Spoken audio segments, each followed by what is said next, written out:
Picture this. It is a random Tuesday morning. Yeah. You're looking at a Fortune 500 enterprise. Oh, setting the stage. I like it. Right. Just a sprawling digital empire. You've got thousands of employees, global operations, and a valuation in the tens of billions of dollars. The stock is doing great.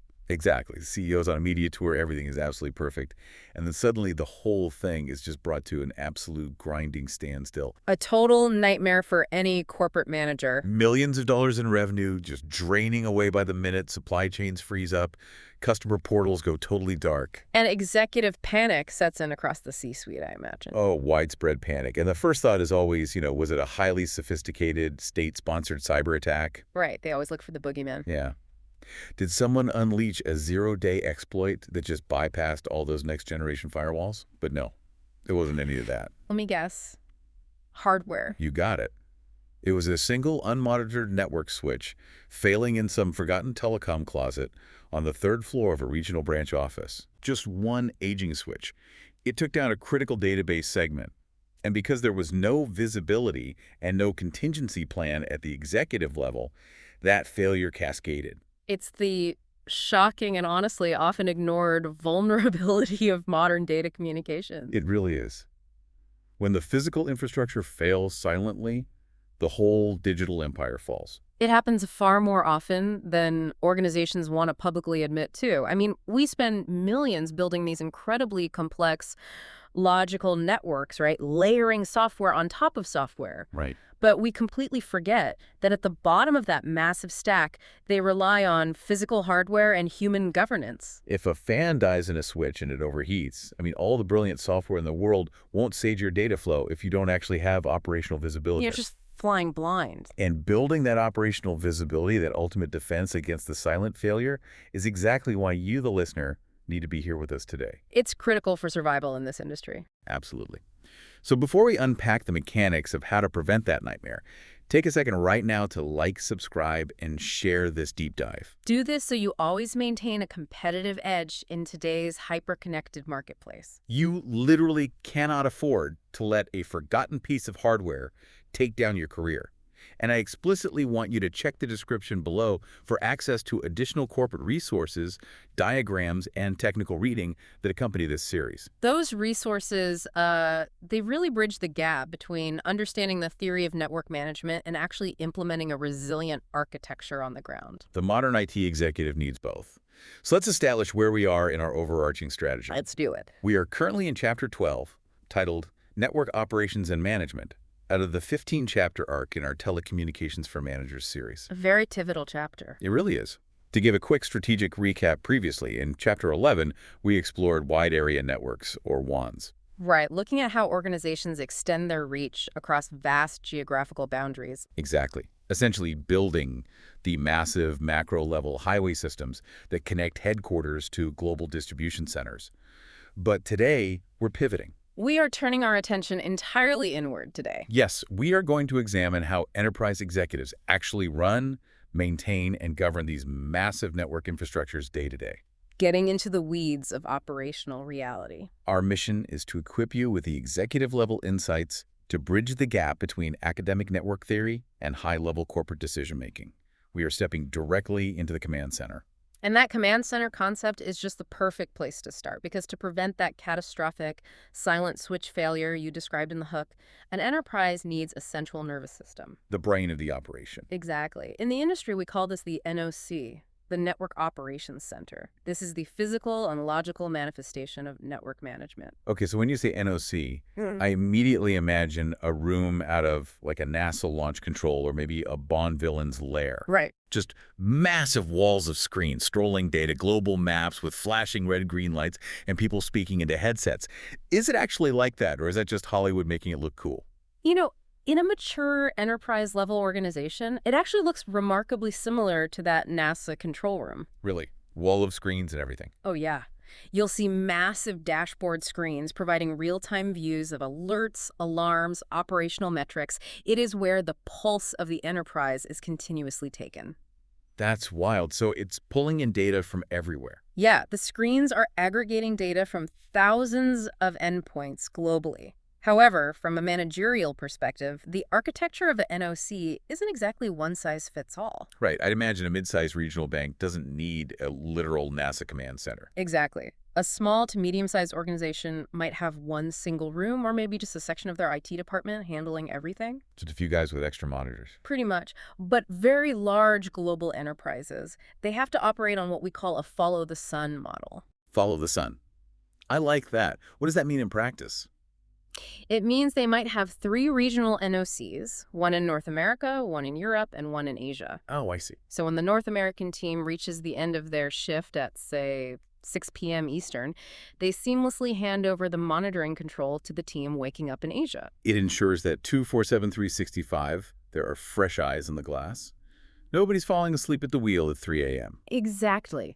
But building out 3 global command centers with screens and servers is just the physical infrastructure. The hardware is the cheap part, usually. Right. The real cost has to be the people sitting in the chairs, which brings up a massive strategic decision for an IT executive. Do you build this central nervous system yourself, or do you outsource it? That is arguably one of the most critical operational and financial decisions an IT leader will make. It revolves entirely around capital expenditure versus operational expenditure, intertwined with risk appetite. Okay, let's look at keeping an NOC in-house first. What's the pitch for doing it yourself? The massive advantage is control, pure and simple. You retain total control over your proprietary data, your personnel, your corporate culture, and your incident response protocols. If something goes wrong, your own employees are fixing it. You're not waiting on hold with some call center. Exactly.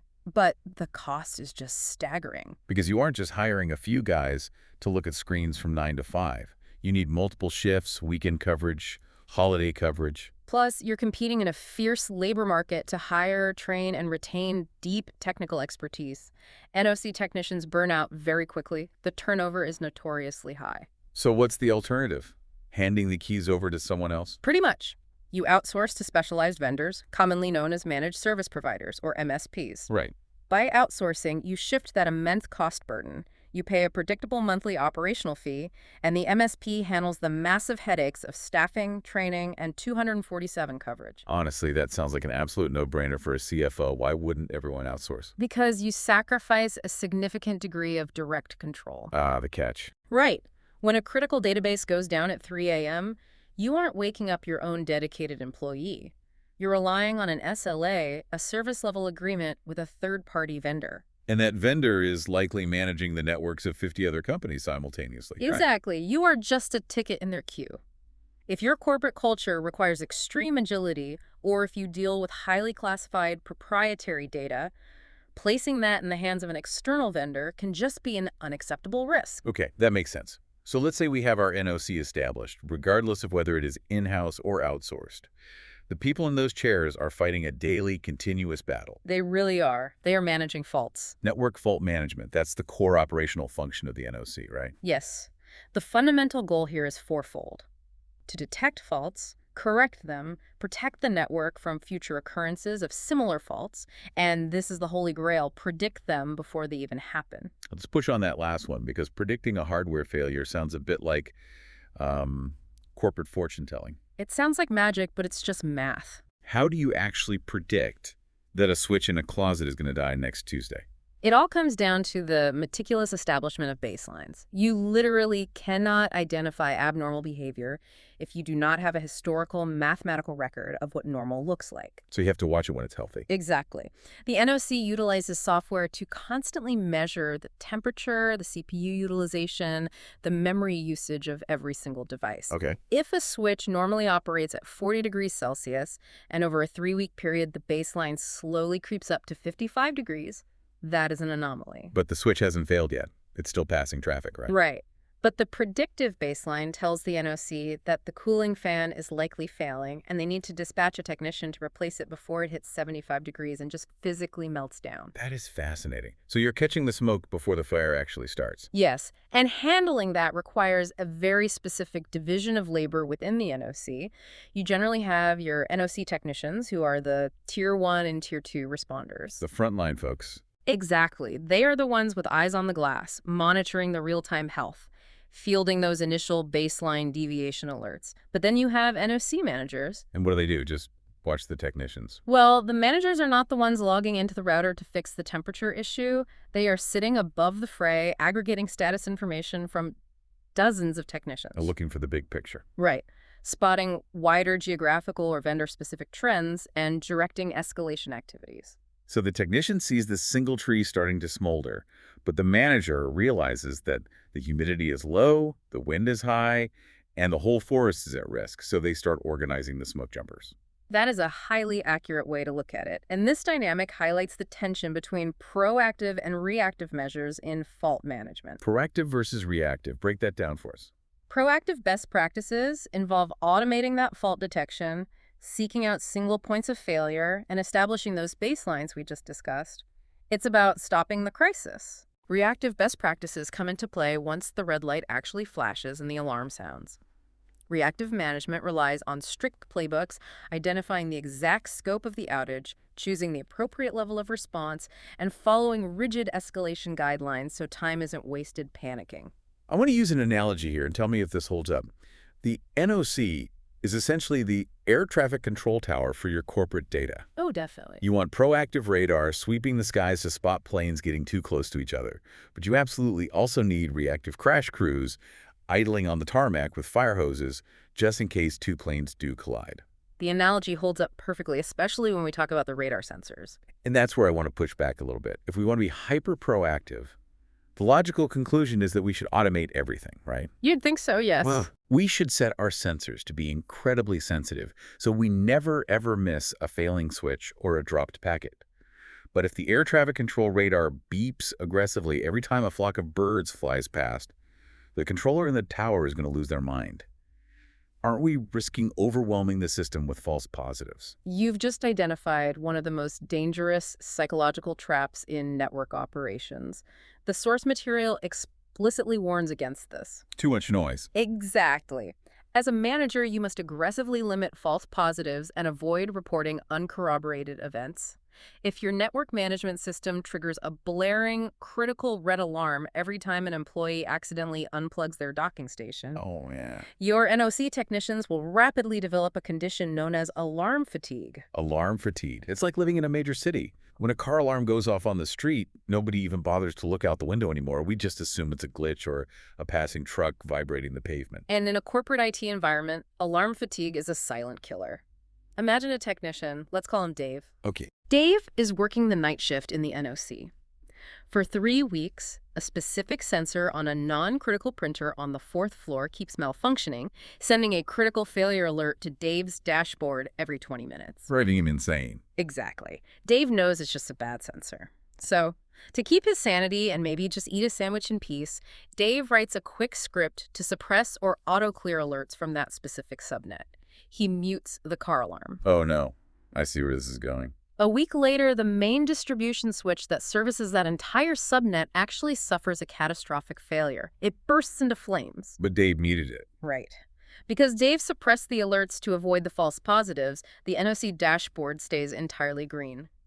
The team doesn't realize there is an outage until 50 angry employees start calling the help desk the next morning because they can't access their files. It is brutal. Automation and sensor sensitivity are powerful tools, but they must be tuned intelligently. An alarm should only sound if it requires a human being to take immediate, critical action. That is a profound managerial lesson. It isn't just about the technology. It is about managing the human psychology of the people operating the technology. Very well said. So we have the NOC set up, they are monitoring the baselines, and they are managing faults without succumbing to alarm fatigue. But once you start digging into these faults, you realize something incredibly frustrating. Oh, I know where you're going with this. A massive percentage of these network outages aren't caused by hardware aging out, and they aren't caused by malicious state-sponsored hackers. They are entirely self-inflicted. They are caused by uncoordinated, undocumented, and poorly planned network updates. We often break our own networks. Which brings us to the necessity of governing how things change. We have to pivot from just acting as firefighters who fix things when they break to acting as architects who master the chaos of how things are built and updated in the first place. Right. We need to talk about configuration change control. Let's do it. If the NOC is the central nervous system, reacting to pain and stimulus, configuration management is the prefrontal cortex. The logic center. Exactly. It is the executive rational decision-making body of the enterprise. Configuration management ensures that any changes to network devices, whether it's updating a router's firmware, opening a new port on a firewall, or installing a new server, are formally evaluated, authorized, implemented, and crucially, documented. It provides a stable, predictable path for change, rather than just letting engineers push buttons whenever they feel like it. Exactly. And the gatekeeper of this predictable path is the CCB, the Change Control Board. The CCB, tell me about them. The CCB is a formal, diverse group within the organization that meets regularly to review, approve, or reject configuration change requests. So you can't just wing it. No. If a brilliant network engineer discovers a new optimization protocol and wants to roll it out to all the enterprise switches, they do not just execute the code on a Friday afternoon. The dreaded read-only Friday. Right. They must write up a formal request and defend it in front of the CCB. Now, you use the word diverse to describe this group. When I picture an IT board approving router configurations, I just picture a room full of senior architects arguing about the nuances of routing protocols. Who is actually sitting at this table? Well, if it is only senior IT architects in the room, the CCB will fail the business. It has to be much broader. Okay. Who else? Yes, you have individuals representing the hardware and software engineering teams. You absolutely must have representatives from network security and corporate information security to ensure a change doesn't open a vulnerability. That makes sense. But a mature CCB also includes operational management. It includes representatives from the finance and procurement departments. Finance. Really? Yes. It includes a user ombudsman, often a senior NOC staff person whose sole job is to advocate for the end user experience. In some cases, it even includes external hardware vendors or service providers. Okay, I have to play devil's advocate here because if I am that brilliant network engineer, a CCB structured like that sounds like an absolute bureaucratic nightmare. It can certainly feel that way to an engineer. It sounds like a mechanism designed to choke innovation with corporate red tape. If my core router has a known security flaw and needs a patch today, why on earth do I have to sit in the meeting and wait for the finance department to approve it? What does the CFO know about packet switching? Nothing, probably. But the underlying friction here is that the engineer and the CFO are optimizing for two completely different things, and the business needs both to survive. Okay, break that down. The engineer doesn't want the router to be hacked. That's their focus. But let's look at the CFO's perspective. In a massive corporate environment, even a well-intentioned, perfectly coded security patch requires the router to reboot. Right. That reboot might cause an hour of unexpected downtime while the routing tables rebuild. And if that hour of downtime happens during peak e-commerce hours on Cyber Monday, that security patch just cost the company $2 million in lost sales. Exactly. The cure becomes worse than the disease. Furthermore, we have to consider SLAs. Service level agreements again? Right. We mentioned SLAs earlier when discussing outsourced NOCs, but SLAs also exist between the enterprise and its own major clients. These are legally binding contracts that guarantee a certain percentage of uptime. Like 4 nines. Exactly. 99.99% uptime. If that engineer's unapproved router reboot causes the network to breach that SLA threshold, the financial penalties triggered in the contract can be devastating. So the finance representative isn't sitting on the CCB to argue about the code. They're there to look at the scheduled downtime and say, if we drop packets for 5 minutes, we owe our biggest client $250,000. We cannot approve this change for Tuesday at 2 p.m. You have to do it at 3 a.m. on Sunday. Precisely. The CCB forces the engineer to plan for capacity, schedule maintenance windows that minimize business impact, and develop a rollback plan if the update fails. So if things go sideways, they know how to undo it. Exactly. The CCB is the ultimate risk management filter. They align the technical necessity of the update with the financial reality of the business. That makes perfect sense. The friction is actually a feature, not a bug. You need the technical perspective and the business perspective colliding in that room to forge a strategic decision. Couldn't have said it better. So the CCB governs the changes. But here is the next massive logical hurdle for any IT manager. Your change control board cannot govern a network if they are blind. Oh, absolutely. If the CCB approves a critical update to a specific server, but the IT department doesn't even know where that physical server is located or what software is running on it, the whole governance system breaks down. You cannot configure, govern, or protect a ghost. Configuration management relies entirely 100% on rigorous asset management. Which means we need to dive into how an enterprise actually keeps track of its physical reality. Let's talk about asset management, loss control, and interruption control. Essential topics. The source material draws a very distinct line here, indicating that asset management has two completely different sides, a financial component and an operational component. And this is where many managers get confused because it requires distinguishing between two entirely different yet linked databases, the AMDB and the CMDB. Okay, weigh them out for us. Let's start with the AMDB, the Asset Management Database. This is the realm of the finance and procurement teams. The AMDB focuses exclusively on the financial and physical tracking of the asset. So it's answering questions like, what did this server cost? Yes. What was the purchase order number? Which physical data center, down to the exact rack and shelf, is it located in? Who is the vendor? When does the hardware warranty expire? And crucially for the accounting department, what is its depreciation schedule for tax write-offs?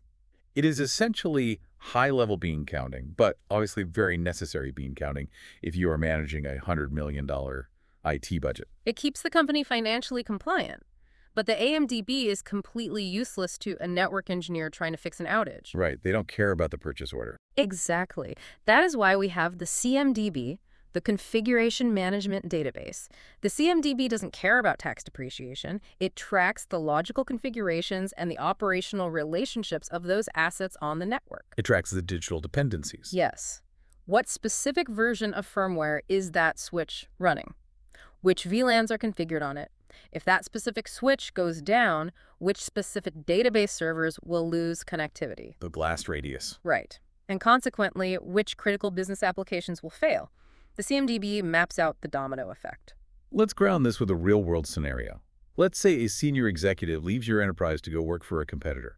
The process of getting their corporate laptop back, making sure they physically hand the hardware over to HR so the finance department can write off the remaining depreciation that is purely AMDB territory. Correct. Physical possession and financial value. But the process of revoking their network access credentials, knowing exactly what proprietary software was installed on that specific machine, and ensuring that their departure doesn't leave an open VPN tunnel that a hacker could exploit. Yeah. That falls squarely into the CMDB in your logical offboarding procedures. That is a brilliant way to separate the two concepts. The AMDB tracks the box. The CMDB tracks what the box is authorized to do. It's all connected. It is. And speaking of physical hardware, asset management also has to fiercely combat a phenomenon known as cannibalization. Cannibalization. It is a very evocative word. In an IT context, we obviously aren't talking about zombies in the data center. What does it actually mean operationally? In IT operations, cannibalization is the process of dismantling a perfectly good or partially broken asset to harvest its parts for use in another machine.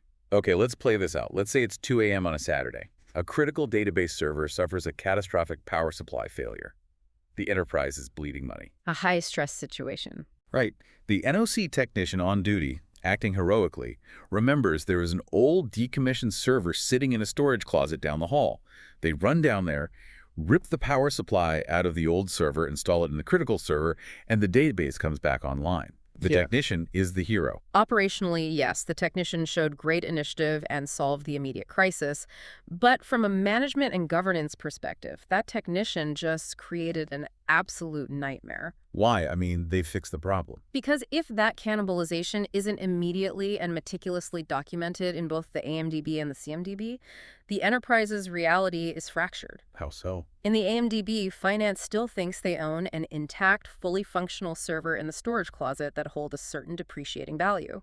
In reality, it is a gutted zombie asset. Oh, man. Meanwhile, the CMDB thinks the critical database server is running on its original vendor-supplied power supply, which might have been under a premium warranty. Ah. And by introducing an unauthorized, potentially out-of-warranty part into a critical system, the technician might have just voided the service contract for the entire server rack. Exactly. When the quarterly audit rolls around, the auditors will find a broken server that is supposed to be whole and a critical server running undocumented hardware. It creates massive compliance failures. It just snowballs. It does. This is why manual inventory audits have historically been the absolute bane of an IT department's existence. You would have an intern walking around a freezing data center with a clipboard, manually checking barcode serial numbers against a spreadsheet. It sounds incredibly prone to human error. It was. But technology is solving its own auditing problem. One of the most elegant solutions highlighted in the operational literature is the widespread adoption of RFID tracking. Radio frequency identification. Yes. Instead of relying on manual barcodes, enterprises install passive RFID tags on every single physical asset when it arrives at the loading dock. So how does that change the audit process? It must speed it up. Radically. Instead of spending 3 weeks manually checking racks, an auditor with a mobile RFID reader simply walks down the aisle of a massive data center. And it just sweeps the room. Basically. The reader sends out a radio pulse, and every tag within a 30-foot radius instantly responds with its serial number. The auditor can inventory an entire warehouse facility in a matter of minutes. Completely revolutionizing loss control and ensuring the AMDB matches physical reality. Exactly. So if we look at the big picture, we have the NOC monitoring the screens. We have the CCB governing the changes so we don't break our own systems. We have the AMDB and CMDB perfectly tracking the physical and logical assets using RFID. All the foundational pieces. But here is the ultimate executive question. How do we know if all of this incredibly expensive infrastructure is actually working? How do we know if the network is delivering high-speed value to the business rather than just merely existing? That is the pivotal transition from knowing what you have to knowing what it is doing. We need to talk about network performance monitoring. Okay, let's get into it. Just maintaining a connection isn't enough. Performance management is concerned with the speed, the capacity, and the integrity of packet delivery. For a manager looking at a dashboard in the NOC, what are the actual metrics that determine if the network is healthy or sick? The two undisputed foundational metrics of network performance are latency and bandwidth. And bandwidth is often practically measured as throughput. Let's break them down. Start with latency. Latency is fundamentally a measure of time. Specifically, it is the measurement of how long a data packet takes to travel from one node or device on the network to its destination and sometimes back again. It is usually measured in milliseconds. Why does a millisecond matter to a business? It sounds so small. Because of real-time applications. If you are downloading a massive PDF file, you won't notice if the latency spikes to 200 milliseconds. The file just takes a second longer to download. Right. But if latency spikes during a voice-over IP phone call with a major client or during an executive video conference, the packets arrive out of order. It creates that dreaded, awkward delay where everyone ends up talking over each other, apologizing and stopping. It completely ruins the flow of business communication. Yes. High latency destroys the user experience. Throughput, on the other hand, isn't about time. It is a measure of capacity. How much volume of data is actually successfully moving across the network in a given time frame? Okay, let me try a concrete analogy here to separate these two concepts. Yeah. Let's imagine testing these metrics in a physical space. I love a good physical analogy. The source materials mention two core diagnostic tools, ping and iPerf. They do, yes. Ping feels like latency. It is like me walking up to a closed door, knocking on it, and timing exactly how many milliseconds it takes for the person inside to shout, "Who is it?" I send a quick, tiny message, they reply, and I measure the round-trip time. Perfect. iPerf, on the other hand, feels like throughput. It's measuring how wide the door can physically open to see how much furniture I can shove through the doorway all at once in a 10-second burst. Does that analogy hold up? The pinging analogy is spot on, but let's push the iPerf furniture analogy a bit further because it reveals a massive operational danger. Technically speaking, ping uses a protocol called ICMP Internet Control Message Protocol. It sends a tiny echo request, receives an echo reply, and gives you that fast latency value. It is very lightweight. You are just knocking on the door. Barely any effort. Right. iPerf, however, is an incredibly heavy tool. It uses a client-server model, blasting TCP or UDP traffic to see exactly how much furniture or data can be jammed through the pipe. So you're throwing couches at the door. Exactly. But here is the danger. If you jam too much furniture through the door to test its capacity, you don't just measure the door, you break the door frame. And no actual people can walk through the door while you are doing it. Wait, so if I run an iPerf test to see how fast my network is, I am taking up all the bandwidth. Yes. If a junior technician runs a massive iPerf throughput test on a core network link during peak business hours, they will consume all the available bandwidth. So the business just halts. The real employees trying to process credit card transactions or access cloud databases will be blocked.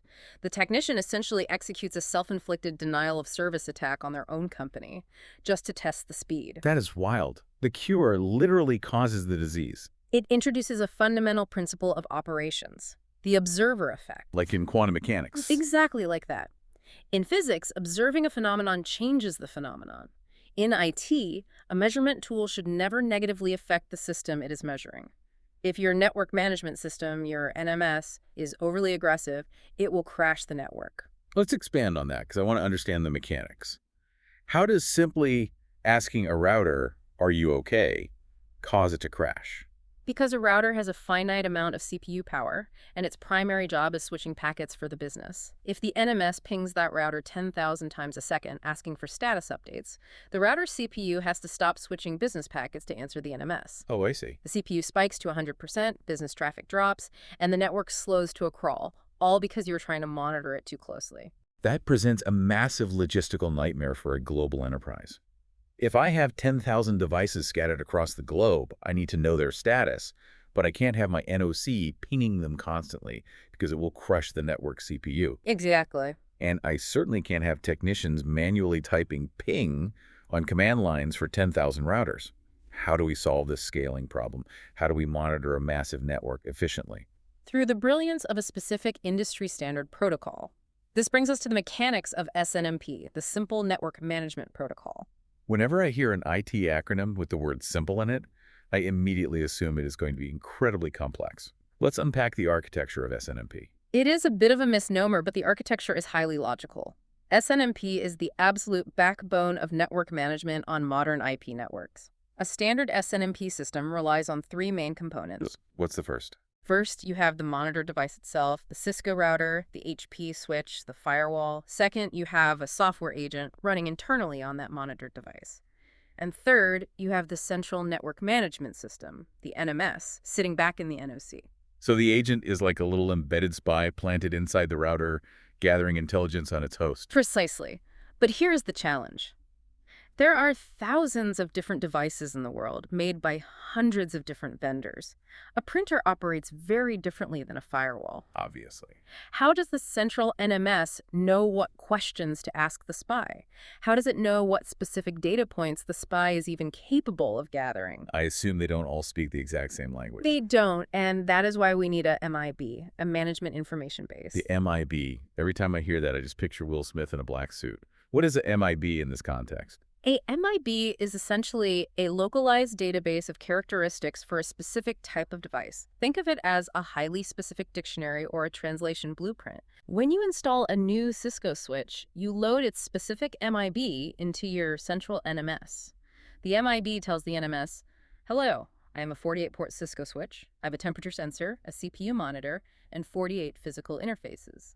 If you want to know the status of port 12, here is the exact numerical code you must use to ask me." Okay, I have seen these codes in the documentation, and they are organized in a very strange way. They're called OID trees, right? Object identifiers. Yeah. And it just looks like a giant string of numbers separated by GOTS, like Okay. 1.3, 0.6.1.4.1. Yes, the object identifier tree. It is a hierarchical structure, visually similar to an upside-down tree, much like a file system on your computer or a DNS address. But why do we use numbers instead of text? That was exactly my question. Why can't the NMS just send a text message to the agent saying, "Hey, router, is port 12 active? Why use this crazy number string?" Because text requires a massive amount of processing power to parse. Remember the observer effect we talked about. We need to save the router's CPU. Keeping the footprint small. Exactly. Parsing a string of integers is computationally frictionless for a machine. So, let's trace the tree. The root branches out globally.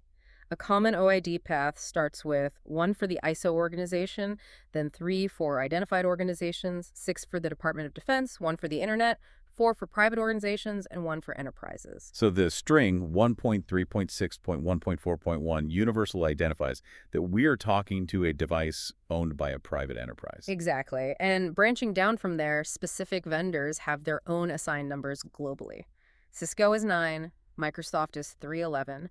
So if the NMS wants to check the CPU on a Cisco router, it sends a highly efficient string of numbers down that specific branch of the tree. And the agent just gets it. The agent receives the numbers, instantly knows what is being asked, and replies with the value. So the MIB is the dictionary, and the OID is the specific page, paragraph, and line number for the exact word you want to read. Yeah. That is incredibly efficient. It's a very elegant system. But wait, this doesn't solve the polling problem.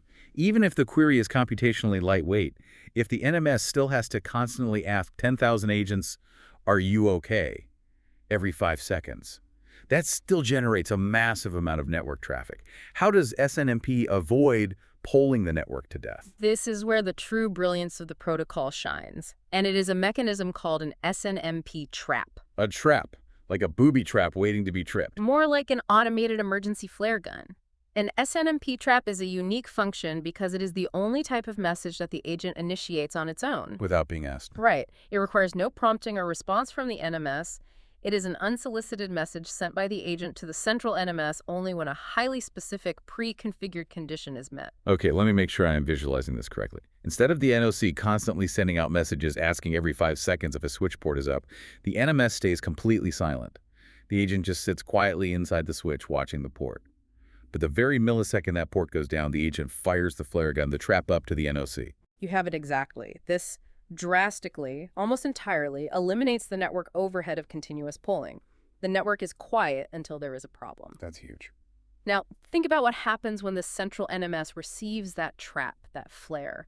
Because the rules established in configuration management, the NMS can use automation to take immediate action without waiting for a human technician to intervene. The proactive fault management we discussed at the very beginning. Yes. The NMS receives the trap. It can automatically log the event in the database, send a high-priority SMS text message to the on-call engineer, instruct the agent to modify a variable to try and fix the issue, shut down the compromised device entirely to prevent a security breach. Or launch a complex script to reroute traffic to a backup data center. Exactly. It's immediate action based on a predefined trigger. So the MIB is the dictionary, SNMP is the language, the OID is a specific word, and the trap is the automated 911 call that dispatches the ambulance before the patient even hits the floor. That is a phenomenal synthesis of the technology. SNMP traps are the absolute foundation of proactive network operations. We have dug incredibly deep into the technical weeds here. We have explored the friction of the CCB, the nuances of latency versus throughput, the dangers of the observer effect, and the mechanics of SNMP. It's a lot of moving parts. It is. But if you are a senior executive or an IT director listening to this, you need a way to organize all of these disparate technical tactics into a standardized, overarching managerial strategy. You need a framework to govern it all. And that brings us to the executive framework that standardizes the entire industry. We need to zoom out and look at FCAPS. FCAPS. It sounds like a bureaucratic government agency, but it is actually the gold standard acronym for the 5 pillars of network management recognized globally by the International Telecommunication Union. Let's break down how the things we've learned fit into these pillars. Sure. F is for fault management, which we've covered extensively. Detecting, correcting, and using baselines to predict failures. Correct. The next pillar, C, is for configuration management. This is the realm of our Change Control Board and the CMDB, ensuring we don't break our own networks with undocumented changes. The P is for performance management, measuring our latency and throughput while avoiding the observer effect. And S is for security management, which we will dive into in a moment. But the one pillar I skipped, the A in the middle, is accounting management. Yes, the A. From my experience, this one often gets completely ignored by pure network engineers because it feels like administration, but CFOs and executives absolutely love it. What is the friction behind accounting management? Accounting management is the mechanism that tracks network resource utilization. It monitors disk usage, CPU time, and network link bandwidth consumed by specific users or departments. Okay. On a pure engineering level, it helps validate that your network devices are allocated properly and not overloaded. But on an executive business level, accounting management is often synonymous with billing management and internal chargebacks. Here is a scenario where I see the immediate business value of that. Let's say the marketing department decides to shoot all their new promotional material in an uncompressed 8K video. Oh, massive files. They dump petabytes of data onto the enterprise server, consuming 80% of the company's storage capacity and slowing the network down for everyone else. Without accounting management, the IT department just looks like a cost center, asking the CEO for more money to buy more servers. But with robust accounting management, the IT director can walk into the boardroom with hard data. They can show exactly which department is consuming the resources. Putting the blame where it belongs. Accounting management provides the evidence to ensure the marketing department pays for that massive storage upgrade out of their own departmental budget, rather than burdening the general IT fund. It enforces financial accountability for technical behavior. It bridges the gap between technology and the balance sheet perfectly. Which leaves us with the final pillar, the S in FCAPS, security management. The big one. The source materials define this as ensuring the three main tenets of security are achieved, which is universally known as the CIA triad. Yes. Confidentiality, integrity, and availability. Every single security control you implement must serve one or more of these properties, or it is a waste of money. Break those down briefly. Confidentiality ensures data is only seen by those explicitly authorized to see it. Integrity ensures the data hasn't been maliciously or accidentally altered in transit, meaning the email you sent is the exact email they received. And availability. Availability ensures the network and its resources are actually accessible when authorized users need them. And people often forget that last one. If a hacker hits your e-commerce site with a massive distributed denial of service attack, they haven't stolen any passwords, so confidentiality is fine. But they have completely destroyed your availability, which is a catastrophic security failure for the business. Exactly. And to protect that CIA triad, the operational doctrine heavily emphasizes the concept of a multi-layered defense. Because the reality is that no single security measure is impenetrable. Right. A multi-layered defense, often called defense in depth, is the concept of building concentric rings of security. Imagine a medieval castle. You do not just build one wall. You have the moat, the outer curtain wall, the inner keep, and the heavily guarded safe room. So how does that map to an IT environment? In enterprise networking, these rings are the perimeter defense, the LAN defense, the host defense, and the application defense. So an attacker has to breach multiple, independent, and completely different systems just to get to the prize. A firewall might stop them at the perimeter, but if they get past that, an intrusion detection system catches them on the LAN. Exactly. And what is crucial for a manager to understand is that these layers aren't just digital software. The most overlooked ring of a multi-layered defense is physical security. Right, the real world. Your perimeter defense might literally be a chain link fence line. It includes landscaping that creates a natural barrier to prevent vehicles from ramming the building. It includes on-site security guards, infrared cameras for night vision, and biometric hand geometry scanners at the data center door. Because there is an old IT adage. If a bad actor can physically touch your server, it is no longer your server. I don't care how strong your encryption is. If I can walk in with a hammer, your availability is zero. Right. And wrapped around all of this, both the physical hardware and the logical software rings are your administrative policies and awareness training. The human element. Yes. Concepts like the principle of least privilege, where users are only given the absolute minimum network access required to do their job and nothing more. Or privileged user agreements and NDAs. These human-centric policies are the outermost and often most critical ring of defense. So it's layers upon layers. With a true multi-layered defense, an attacker or even a careless employee must encounter a chain of overlapping controls regardless of the path they take. We have covered an immense amount of ground today. We have moved from the flashing dashboard lights in the NOC, navigated the financial and technical friction inside the CCB, explored the granular efficiency of SNMP agents firing flare guns, and synthesized it all into the FCAPS executive framework. If we synthesize all of this into a primary managerial takeaway, it is this. Enterprise data communications simply cannot survive on hardware alone. That's the bottom line. You can buy the most expensive, high-throughput routers in the world, but without strict operational visibility, without standardized frameworks like FCAPS guiding your policies, and without rigorous change control governed by a CCB, your network will inevitably fail. Operations is what keeps the hardware alive. Which brings us right back to our opening hook. That terrifying scenario of the silent switch failure in the forgotten closet that cost a Fortune 500 company millions of dollars and ruined an executive's career. Let's rewrite that scenario using the exact architecture we learned today. I would love to. If that enterprise had implemented the principles of Chapter 12, the outcome is entirely different. First, the switch has an SNMP agent running on it. Okay, SPY is in place. Second, it has been properly logged in the AMDB for physical location and the CMDB for logical dependencies. So the moment the cooling fan dies and that switch begins to overheat, it does not fail silently. The baseline deviation is detected. Yes. The moment it crosses the temperature threshold, the agent fires an SNMP trap the flare gun directly to the central NMS located in the 247 NOC. The NMS receives the flare. Because the CCB has already approved disaster recovery protocols, it doesn't even wait for Dave the technician to finish his sandwich. Exactly. The NMS triggers a pre-approved automated response script. It instantly reroutes the critical database traffic to a redundant backup switch on a different floor.